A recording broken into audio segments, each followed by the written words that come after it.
అందరికీ నమస్కారం. నేను మీ బోరుగడ్డ అనిల్ కుమార్. గత 4 నెలలుగా కుటుంబ ప్రభుత్వం నాపై కక్ష సాధింపు చర్యలు చూస్తూ ఉన్నారు. ఫిబ్రవరి 14వ తారీఖు ఇంటర్మ్ బెయిల్ మీద నేను బయటికి రావడం జరిగింది. ఇది వివరణ ఎందుకంటే గత రాత్రి నుంచి ఇవాళ నాకు అనంతపురం బెయిల్ వచ్చే తరుణంలో మళ్ళీ నాకు బెయిల్ రాకుండా చేసేదానికి కుటుంబ ప్రభుత్వం పనిన కుట్ర ఇది. దళితున్నైన నన్ను చిత్రహింసలు పెట్టారు. 3rd డిగ్రీ ఇచ్చారు కర్నూలులో. నా వెన్నుపూస L4 బోన్ ఫ్రాక్చర్ అయింది. నా testis right side blood clot అయింది గుట్కాలతో తనటం వల్ల. ఆల్ ఇండియా మెడికల్ సైన్సెస్ వారు నివేదిక ఇచ్చారు.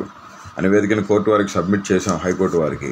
ఈ పరిస్థితుల్లో మా తల్లి అనారోగ్యానికి గురైపోయి డయాలసిస్ చేసి యాంజియోగ్రామ్ చేసిన సెట్ కాని పరిస్థితుల్లో ఆమెకి సర్జరీ చేశారు. 16వ తారీఖు 17వ తారీఖులో సర్జరీ జరిగింది. 14వ తారీఖు నేను ఇంటర్మ్ బెయిల్ మీద రావడం జరిగింది. చెన్నైలో అపోలో హాస్పిటల్లో నా కన్న తల్లికి సర్జరీ జరిగిన మాట హైకోర్టు వారికి మేము చెప్పాము. హైకోర్టు వారు దాన్ని విచారించుకున్నారు. రికార్డ్స్ ఉన్నాయి మా దగ్గర. నా తల్లికి సర్జరీ జరిగింది. 14వ తారీఖు రిలీజ్ అయ్యాను. నేను 28వ తారీఖు వరకు నేను మా తల్లిగారితో ఉండి 28వ తారీఖున నేను సెంట్రల్ ప్రిజన్లో ఎక్స్టెన్షన్ బెయిల్ కేసు రాకపోతే సెంట్రల్ ప్రిజన్లో నేను 4:45 కల్లా నాకు ఇచ్చిన టైం పరిధిలో కోర్టు వారిని గౌరవించి నేను సరెండర్ అవడం జరిగింది. ఆ క్రమంలో మళ్ళీ వెంటనే మరుసటి రోజు నాకు మళ్ళీ ఇంటర్మ్ బెయిల్ రావడం జరిగింది. 3వ తారీఖు నేను రిలీజ్ అయ్యాను. 1వ తారీఖు ఇంటర్మ్ బెయిల్ ఇస్తే నేను 3వ తారీఖు రిలీజ్ అయ్యాను. ఆదివారం కావడంతో అక్కడ స్టాఫ్ కొరత ప్లస్ షూరిటీస్ అయ్యో సరిపోలేదని చెప్పడంతో ఈ క్రమంలో నా తల్లిని నేను ఒక్కడనే కొడుకుని నేనే చూసుకోవాలండి. 5 చెల్లెలు ఉన్నారు. వాళ్ళంతా చదువుకున్నారు, పెళ్ళిళ్ళు చేసుకొని సెటిల్ అయ్యారు వాళ్ళు. ఇప్పుడు నా కన్న తల్లికి తండ్రి లేడు, చనిపోయారు. నా తండ్రి చనిపోయారు. ఈ పరిస్థితుల్లో ఇంటర్మ్ బెయిల్ రాకుండా చేసేదానికి శతవిధాల ప్రయత్నాలు చేశారు. కానీ హైకోర్టు మీద, ఉన్నతమైన న్యాయస్థానాల మీద నమ్మకం ఉంది మాకు. ఇప్పుడు కొత్తగా కావించింది ఏంటంటే నేనేదో ఫేక్ సర్టిఫికేట్ నేను అసలు ఫేక్ సర్టిఫికేట్ ఎలా పెడతానండి? నేను సెంట్రల్ ప్రిజన్లో ఉన్నాను, నేను జైల్లో ఉన్నాను. మెడికల్ సర్టిఫికేట్స్ మొత్తం మా వాళ్ళు అక్కడ సబ్మిట్ చేశారు కోర్టుకి. కోర్టు వారు దాన్ని చూసి నాకు ఇంటర్మ్ బెయిల్ ఇవ్వడం జరిగింది. మా కన్న తల్లి గారికి బైపాస్ సర్జరీ జరిగింది, ఓపెన్ హార్ట్ సర్జరీ జరిగింది. కాబట్టి మా కన్న తల్లి గారి దాని మీద నాకు ఇంటర్మ్ బెయిల్ వచ్చింది. కన్న తల్లిని చూసుకునేది నేను. కోర్టుని గౌరవించాను, అమితంగా గౌరవిస్తాం. ప్రాణం పోయినా వెనుతిరిగే ప్రసక్తి లేదు. కోర్టులకే, కోర్టు మాటలకే, కోర్టు న్యాయమూర్తుల మాటలకే కట్టుబడి ఉంటాం. బాబాసాహెబ్ అంబేద్కర్ వారసుడిగా, దళితుడిగా, నేను ఒక లా చేసిన స్టూడెంట్గా నేను మీకు అందరికీ విన్నవించుకుంటుంది ఒకటే, నన్ను ఇబ్బంది పెట్టి నాకు బెయిల్స్ రాకుండా నన్ను పర్మనెంట్గా జైల్లో ఉంచాలని చెప్పి కూటమి ప్రభుత్వం నారా లోకేష్ గారు, పవన్ కళ్యాణ్ గారు, చంద్రబాబు నాయుడు గారు చేస్తూ ఉన్నారు. నన్ను చంపాలని చూస్తున్నారు. నాకు ఏమైనా, నా కుటుంబానికి ఏమైనా దానికి కారణం నారా లోకేషే. చంద్రబాబు నాయుడు, పవన్ కళ్యాణే. మరొకసారి తెలియజేస్తూ, నేను ఇంటర్మ్ బెయిల్ మీద ఉన్నాను. నా కన్న తల్లిని చూసేవాళ్ళు ఎవరు లేరండి. మాకు దిక్కెవరు లేరు. దేవుడే మాకు దిక్కు. జగన్మోహన్ రెడ్డి గారే ఏదైనా, కన్న తండ్రి అయినా తల్లి అయినా వైఎస్ఆర్సీపీ పార్టీ, జగన్మోహన్ రెడ్డి గారే మా తండ్రి లాంటి వ్యక్తి. కాబట్టి గతంలో జరిగిన పరిణామాలకి, ఇప్పుడు జరిగిన పరిణామాలకి మీరు చూస్తూ ఉన్నారు. ఎవరెవరిని ఎంతమందిని తీసుకెళ్ళి లోపలేస్తున్నారో. దయచేసి కోర్టు మీద అమితమైన గౌరవం ఉంది.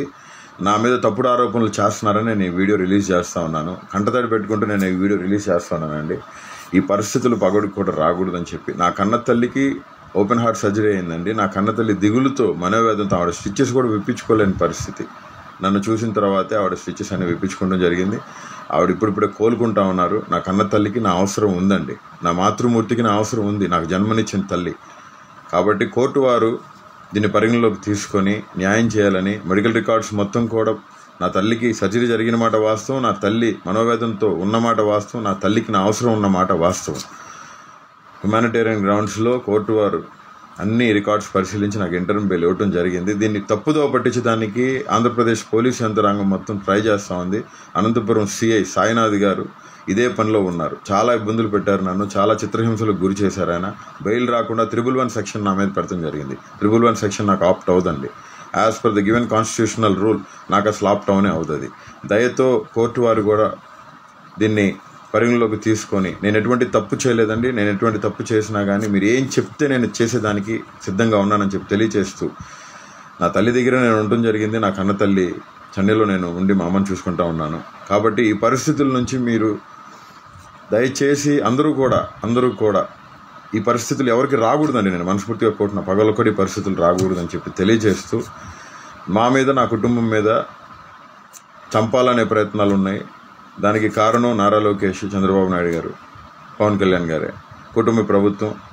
నాకేమన్నా అయినా నా బిడ్డలకి ఏమైనా, నా భార్యకి ఏమైనా, నా అమ్మ నా కన్నతల్లికి చెల్లెలకి ఏమైనా దానికి